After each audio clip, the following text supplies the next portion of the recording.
J'accueille Yannick Rondeau, propriétaire d'Extravadance, qui vient nous parler de son projet, la compétition de danse de Ring.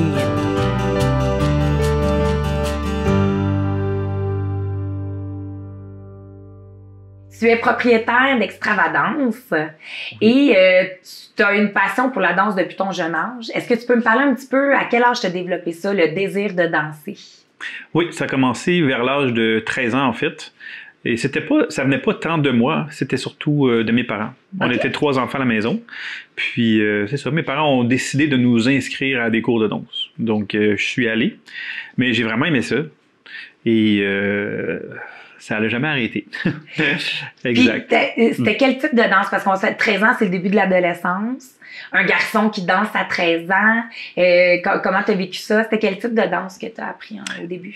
C'était les danses sociales qu'on appelait dans le temps. Oui. Donc, surtout les danses latines, comme cha-cha, rumba, samba, mambo, merengue, paso doble, jive. J'ai pas commencé avec tout ça, on s'entend. Oui. J'ai commencé avec la première, je me souviens pas c'était laquelle, mais c'était les danses latines. Et oui, j'avais 13 ans. Et ouais, c'est un âge... on pourrait dire critique oui. Dans l'adolescence pour les garçons, mais je jouais au hockey aussi en même temps. Donc, wow. Je faisais les deux. Puis, j'étais bien correct avec ça. Ben, il y a eu des étapes. Il y a eu des événements par la suite, mais en général, ça s'est bien passé. Puis, ça a été quoi ton parcours? Parce que tu as fait aussi de la danse professionnelle.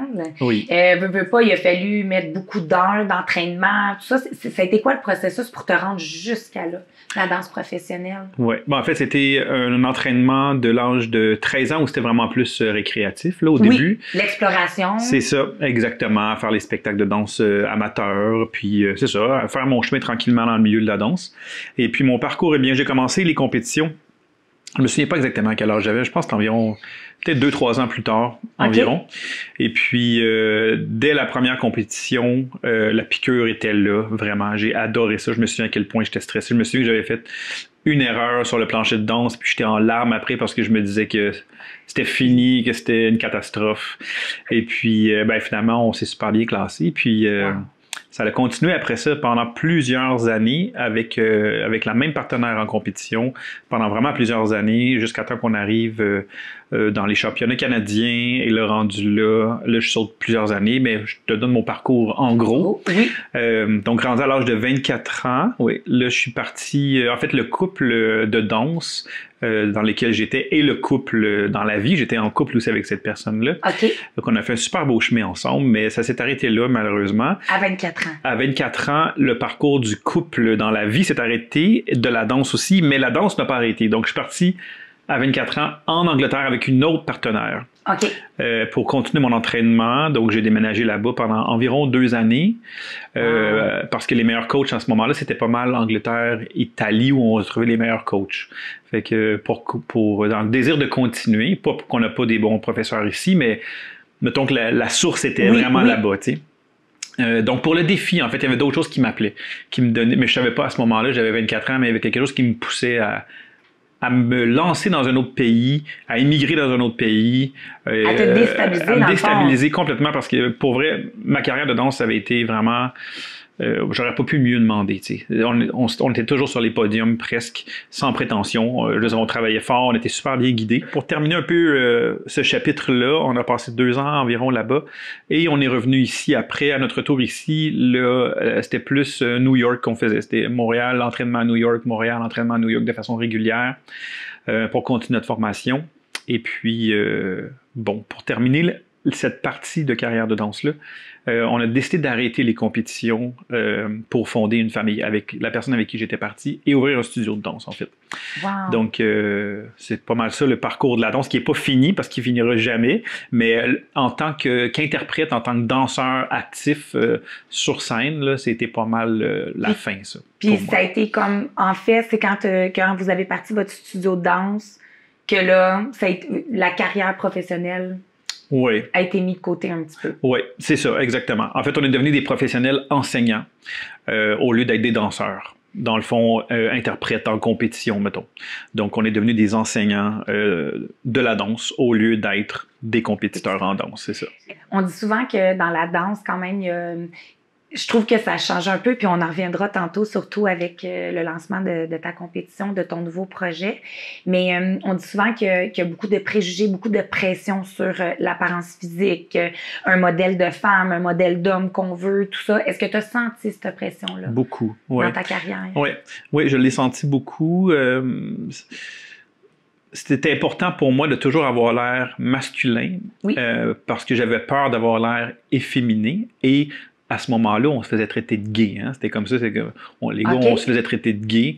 Donc, c'est arrivé à la polyvalente. On appelait ça la polyvalente dans le temps. Mon Dieu, je suis rendu vieux. À l'école secondaire. Donc, il y avait toujours cette peur-là. Même si je savais que j'étais hétéro, on dirait que dans ce temps-là, c'était comme je voulais pas avoir l'air gay, comme si c'était pas correct de l'être. Il y avait encore beaucoup de ces préjugés-là et puis pourtant, moi, j'avais plusieurs amis qui n'étaient pas hétéros, avec qui je m'entendais super bien. J'en ai encore aujourd'hui. Mais oui, il y avait ce préjugé-là qui était quand même difficile au point, des fois, d'affecter ma façon de danser. T'sais. On a déjà eu ces discussions-là. Vouloir avoir une belle finition de mouvement, des fois, ça peut être perçu comme plus efféminé comme mouvement. Fait que, il a fallu que je brise ces barrières-là. Puis, à un moment donné, j'ai décidé que c'était fini, ça. Au contraire, moi, je m'assumais dans la personne que j'étais. Moi, j'étais hétérosexuel. Et si j'avais une façon de bouger qui semblait être peut-être plus efféminée pour certains purs hétéros, on va dire, ben, je m'en balançais totalement.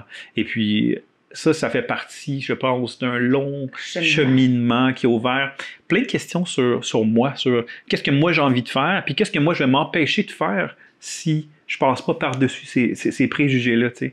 Donc, oui, il y en avait beaucoup. Je m'en suis même rendu au point à l'école secondaire à me battre physiquement pour faire comprendre aux gens que il n'y avait pas de place pour avoir des préjugés pour les gens qui dansaient, pour les gars qui dansaient. Mais honnêtement, j'ai été vraiment chanceux parce qu'il y en a eu très peu. J'ai été très, très respectueux. J'avais un grand cercle d'amis. Puis, est-ce que tu dirais que c'est à cause que tu as passé cette barrière-là que tu as pu te rendre au championnat puis gagner des podiums? Parce que tu as été capable de dire, regarde, je m'assume puis je vais donner comme tout ce que je suis capable? Oui, définitivement. C'est sûr que si j'avais pas passé par-dessus ça, j'aurais pas pu atteindre le bon niveau que j'ai atteint en tant que danseur. Et puis, en fait, ça c'est relié à tout ce que je fais aujourd'hui.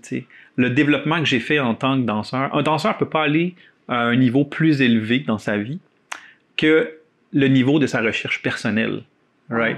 Donc, tant qu'on est pris dans nos peurs et dans la peur du jugement, et dans ce que les gens vont penser de nous, eh bien, on ne focus pas sur qui suis-je. Oui. Qu'est-ce que moi j'ai envie de faire? Qu'est-ce que moi j'ai envie de réussir? Donc, notre énergie, elle est toujours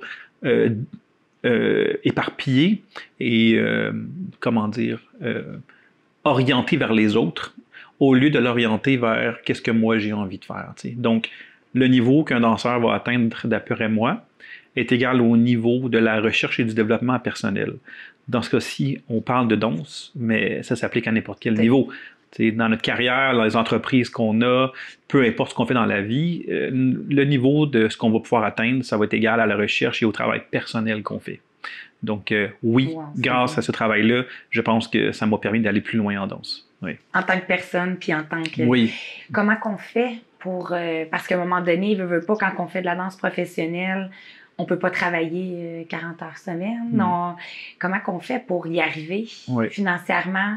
Est-ce que ça a déjà été un défi dans ton parcours? Oui, c'est de dire, OK, là, j'ai plus moyen d'aller plus loin. Qu'est-ce que je fais? Est-ce que... Ça a toujours été un défi. Pardon. Ça a toujours été un défi, mais c'est jamais quelque chose qui... Ça n'a jamais été la chose qui m'a empêché de faire un pas en avant. Okay. J'ai toujours pensé après sur « OK, je veux faire ça, mais comment je vais avoir l'argent? » OK. Elle va arriver.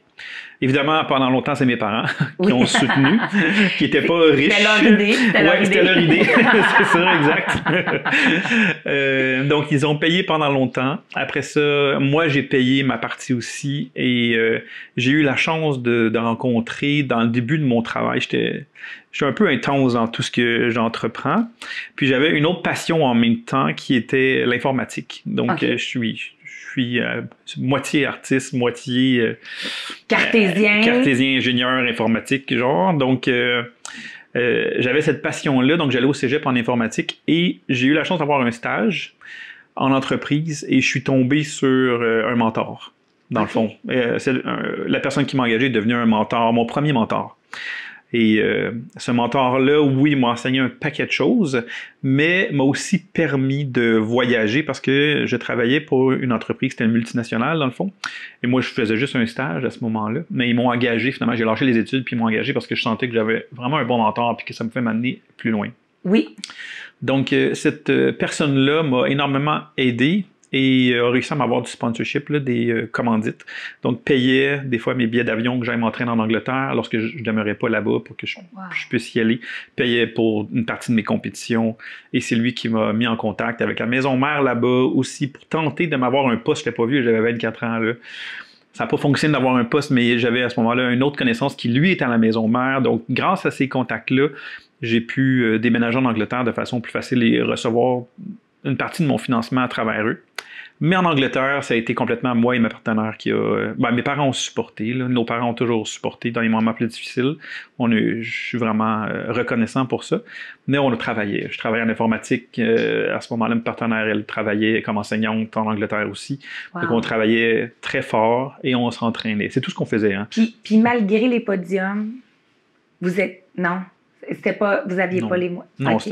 C'était pas... C'était pas suffisant. Non, en fait, on n'était pas professionnels encore. On était dans les plus hauts niveaux, mettons, amateurs. Okay. Mais à ce moment-là, tu ne gagnes pas beaucoup d'argent. C'est seulement quand tu es rendu professionnel et que tu as atteint, mettons, je sais pas, champion canadien minimum et, mettons, finaliste mondial. C'est sûr que là, les cours privés puis les shows, ça se book. Puis là, tu peux charger des frais, des montants plus élevés. Tu peux en vivre plus facilement.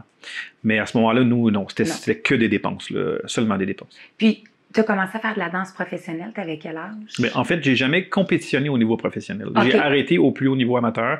Okay. On a décidé de switcher au niveau de devenir professionnel, de devenir des enseignants, lorsqu'on était, au lieu d'atteindre, mettons, je sais pas, champion canadien ou plus haut au niveau amateur, et là, de dire, OK, on fait le switch professionnel, nous, on a décidé d'arrêter à ce niveau-là et de partir en école. On avait bien en masse de connaissances pour pouvoir former 99,9% des danseurs.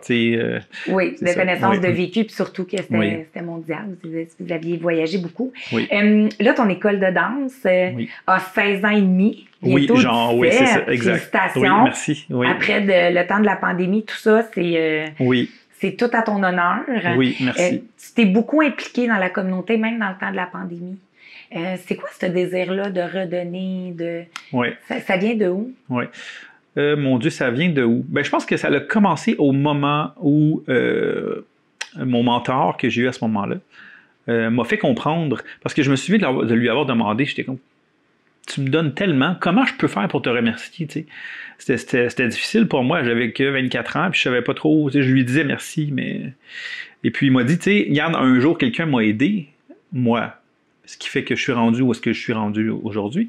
Puis il dit, aujourd'hui, moi, je te donne un coup de main, puis il dit, un jour, ça sera ton tour. Puis j'ai jamais pensé que ces paroles-là me suivraient pendant tant d'années. En fait, j'ai pas pensé pendant plusieurs années, j'ai pas pensé à ça, mais comme on dit en bon québécois, ça n'a pas tombé dans l'oreille d'un sourd, Oui. Et puis, de fil en aiguille, à un moment donné, avec le studio de danse, j'ai réalisé que je pouvais faire une différence dans la vie de certains jeunes qui avaient besoin d'aide parce que je voyais qu'ils étaient gênés ou qui avaient de la difficulté à s'ouvrir. Puis on le voit tellement facilement à travers la danse. T'sais. Quand on parle avec quelqu'un, on peut le sentir quand il y a des résistances, quand il y a des résistances, on va dire, des points qui sont... Manque de confiance. Oui, c'est ça, exactement. T'sais. Mais à travers la danse, on ne peut pas le cacher. Non. Le mouvement te trahit totalement. T'sais.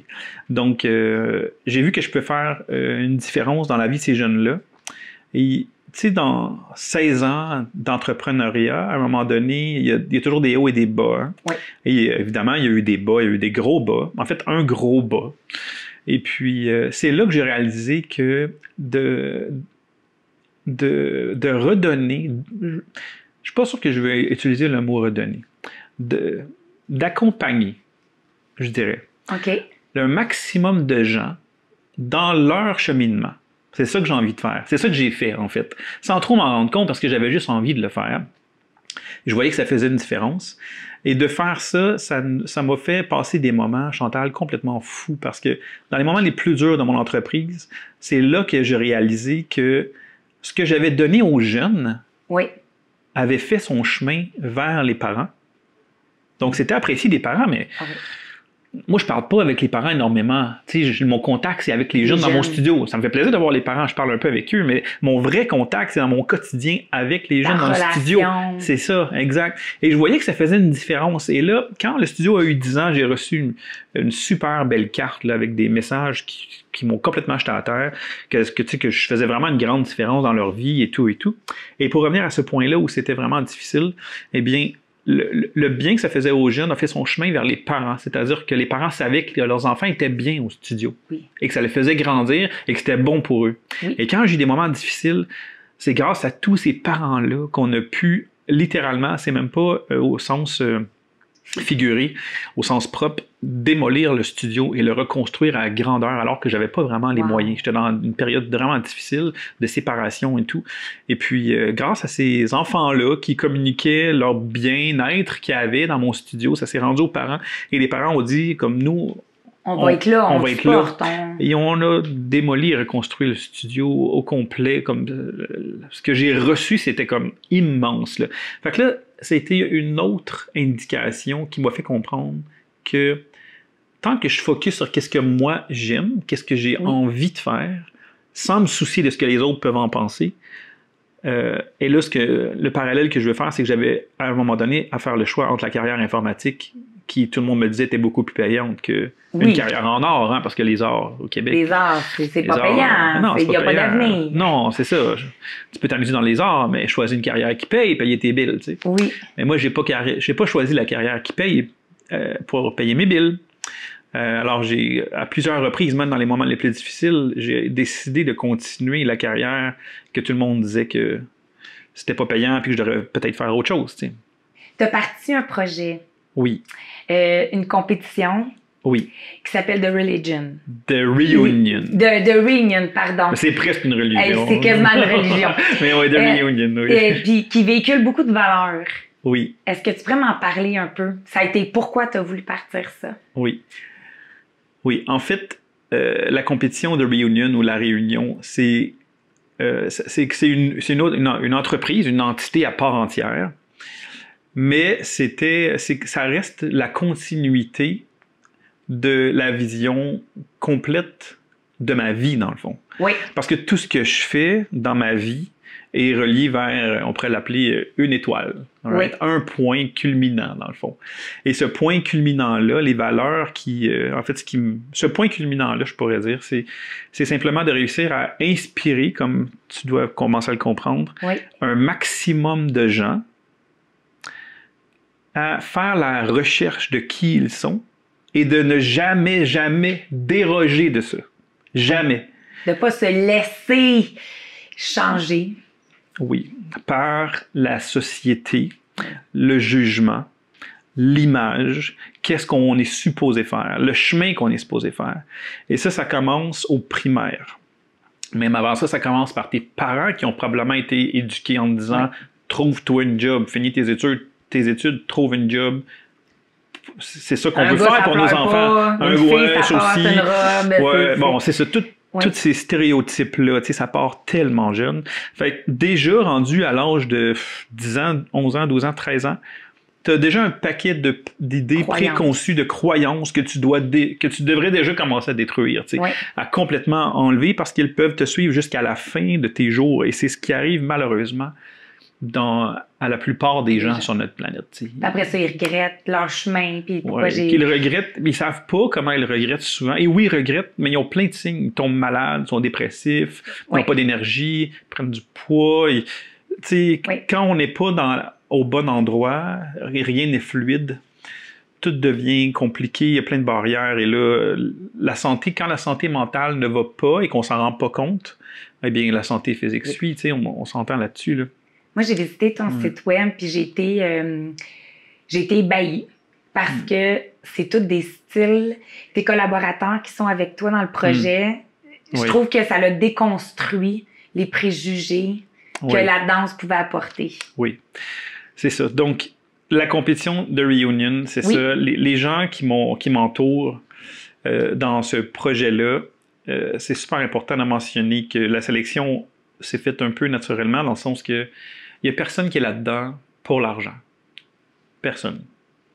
Est-ce qu'on veut générer des profits en tant qu'entreprise? Oui. Parce que le but de The Reunion, c'est d'élever un maximum de gens par la création. Donc, par la création de numéros de danse, par nos créateurs, nos artistes, nos directeurs, nos interprètes, nos danseurs. Grâce à ces créations-là, on veut élever la communauté. C'est ça qui est l'objectif. Et là, j'ai perdu le fil de Quand ce que on dit élever la communauté, c'est ça. C'est donc, de permettre... Oui, c'est ça. Là, j'ai expliqué qu'est-ce qui avait motivé The Reunion, mais j'ai toujours pas expliqué c'était quoi. Oui, exact. La compétition, on appelle ça une compétition. C'est une compétition de danse. Mais qui a lieu en avril 2022 Parfait. À l'hôtel Mortagne de Boucherville. Le concept derrière, ce qui fait la grande différence de cet événement-là, c'est que tous les danseurs, ou presque, qui vont participer à l'événement, vont devoir se consulter, vont devoir discuter ensemble d'un sujet. Les élèves ensemble et avec le chorégraphe et ou le directeur, directrice de l'école, sur pour qui j'aimerais danser, à qui je voudrais redonner, qui je voudrais élever. Si, mettons, Chantal dit « je veux retourner aux études parce que j'ai envie de devenir... architecte. » Puis là, Chantal, elle a une passe difficile, puis elle n'a pas les moyens financiers de le faire. Eh bien là, mettons, toi, tu as une nièce, puis elle dit, moi, je danse, et je décide de choisir Chantal. J'ai envie que Chantal puisse faire ses études comme architecte, mettons. Oui. Et là, le groupe va en discuter, puis ils vont dire, OK, ben moi, je suis down, j'ai envie, j'embarque là-dedans. Donc, l'école... La troupe. La troupe, pardon. Oui. Chaque troupe, oui. Chaque troupe. Ou le soliste ou le duo, trio, qui va danser en compétition, vont danser pour quelque chose de plus grand qu'eux. Donc, ils vont aller danser pour Chantal. Donc, un entraînement pour une compétition, c'est beaucoup de travail. C'est énormément de travail des danseurs, des coachs, de la créativité, des directeurs, des parents qui payent pour ça. Ah oui, c'est fou, là, tout le temps et l'argent qui est mis là-dedans. Donc, ils vont choisir qu'ils vont danser pour toi. Donc, ils vont s'entraîner pendant 6 mois, 7 mois, 8 mois, à toutes les semaines, pour pouvoir aller aller chercher la meilleure position possible à notre événement. Et évidemment, tu seras invité à l'événement parce que tu vas savoir, qu'il y a des gens qui travaillent toutes les semaines pour toi. Tu ne les as rien demandé. C'est juste ça, c'est la motivation de vouloir poursuivre son rêve. C'est ça. Donc, ça pourrait s'arrêter là, on s'entend? Ça pourrait être juste ça, l'événement. Mais moi, ce que j'avais envie d'amener, c'est cette vibe-là. Qu'on s'en va dans une compétition, mais pas pour battre l'autre à côté. Non. On s'en va pour se défoncer, se dépasser. Puis là où moi, je crois énormément, c'est la force du purpose, du why, du pourquoi je fais une chose. Qu'est-ce qui me motive? Mes actions. Donc, quand je me lève le matin, je m'en vais danser pour Chantal parce que je veux qu'elle devienne architecte. Donc, si je me sens un peu plus fatigué, c'est pas juste moi que je suis en train de laisser aller. Je suis en train de laisser tomber Chantal et mon équipe. Donc là, on va se retrouver dans une compétition où toutes les troupes vont avoir quelqu'un dans la salle pour qui ils sont en train de danser et de se battre. Donc, qui se classe premier, deuxième, troisième, qui se classe pas du tout. Ils ont déjà gagné. C'est ça. Tout le monde est gagnant à l'événement. C'est un rassemblement. C'est la réunion d'un maximum de gens pour élever notre communauté, élever notre monde, élever le monde, élever notre société. Donc, on fait les choses pour quelque chose de plus grand, pas pour mon image, pour ma photo Instagram, pour dire que j'ai mon trophée, puis dire que je suis premier, que j'ai battu les autres. Right? J'ai une photo avec Chantal. Right? Et là, ceux qui vont se rendre le plus loin dans la compétition, évidemment, notre objectif, c'est de remettre évidemment un montant d'argent. Je ne peux pas dire qu'un montant encore, parce que ça va dépendre du nombre d'inscriptions. Wow. Et c'est ça le défi en ce moment. Alors, on va remettre un montant d'argent à la personne, au groupe qui va gagner, mais The Reunion, ou la compétition, la réunion, va doubler ce montant-là pour remettre ce montant-là aussi à toi, à la personne qu'ils ont choisie. Wow. Alors, qu'est-ce qu'on fait en faisant ça? C'est que dans toutes les écoles du Québec, et j'espère que toutes les écoles du Québec, et de l'Ontario, et du Nouveau-Brunswick, et du monde entier, avec le temps, vont participer à ces événements-là pour faire une différence dans notre société. Ce que ça fait, c'est qu'on entre à l'intérieur des écoles pour quelque chose de positif. Pas pour leur vendre un produit, pas pour de la consommation. Non. On rentre dans les écoles pour faire du bien dans les écoles. Pour faire du bien dans notre communauté. Donc, C'est ça l'objectif. C'est un partage de valeurs et c'est parce que moi, c'est facile. C'est facile. En ce moment, je trouve que mon impact est trop petit. J'essaie d'avoir un impact sur chacun des élèves à qui je parle. J'essaie d'en avoir un, mais je peux pas en avoir un avec chacun d'eux. Et j'ai juste envie de créer la plus grosse vague pour s'élever ensemble. Et de Reunion, ça me permet de rejoindre un maximum de gens, dans le fond. Il y a plein d'autres choses qu'on fait avec The Reunion là, qui sont à côté, qu'on pourrait dire, mais qui sont quand même magnifiques. C'est-à-dire d'aller chercher des gens dans les milieux moins favorisés où il y a des artistes incroyables. On va avoir un minibus qui va aller les chercher, qui va les amener dans notre événement. Dans le but de redonner à la communauté aussi, c'est redonner à la communauté des artistes. Payer les artistes qu'on va engager pour le showcase à la fin. Payer nos artistes pour le travail qu'ils font. Mettre de l'avant des gens qui ne sont pas assez mis de l'avant, des artistes qui ne sont pas assez mis de l'avant. Les valoriser. Les valoriser. Et pour revenir à ton point, j'ai fait un très long détour, mais les gens qu'on a choisis comme ambassadeurs, qui sont tous vraiment différents, Chantal, les rencontres qu'on a eues avec ces gens-là, c'était à chaque fois les larmes et les larmes et les larmes. Juste les descriptions. Oui. On voit que c'est riche. C'est sincère. C'est sincère. C'est sincère. Ils sont pas là pour l'argent. Ils sont là pour être impliqués dans le projet. Ça fait du bien de voir que c'est l'humain qui est mis de l'avant. C'est des échanges. Est-ce qu'on va pouvoir acheter des billets pour regarder la compétition? Oui, on va pouvoir venir voir la compétition sur place. On est en train de travailler pour pouvoir la voir de la maison aussi, pour ceux qui ne peuvent pas se déplacer. Si c'est de loin. Est-ce que les gens, dans le fond, est-ce que les écoles, les troupes, peuvent dès maintenant s'inscrire? Oui, ils peuvent aller faire une préinscription qu'on appelle. Ils ont qu'à en parler avec leur directeur et aller sur notre site web sur thereunioncompetition.com. Et puis, à partir de là, ils peuvent, ou à partir de notre page Facebook, ils peuvent nous contacter, les réseaux, là, Instagram aussi, ils peuvent nous contacter à partir de là pour faire l'inscription. Et juste un dernier petit parallèle que je voulais faire, Chantal, c'est que tu disais que les gens sont là pour leur valeur, pour leur cœur, tu sais. Mais moi, il y a un défi que j'essaie de relever en même temps, c'est de prouver au monde des affaires aussi. Moi, je ne suis pas quelqu'un qui a étudié au HEC là, en commerce. Mais ce que je veux prouver, c'est qu'avec le cœur, on peut ramasser un gros moton d'argent et le redistribuer et d'avoir des entreprises qui ont un grand succès financier et d'en faire profiter un maximum de gens. Seulement en utilisant des valeurs profondes et authentiques.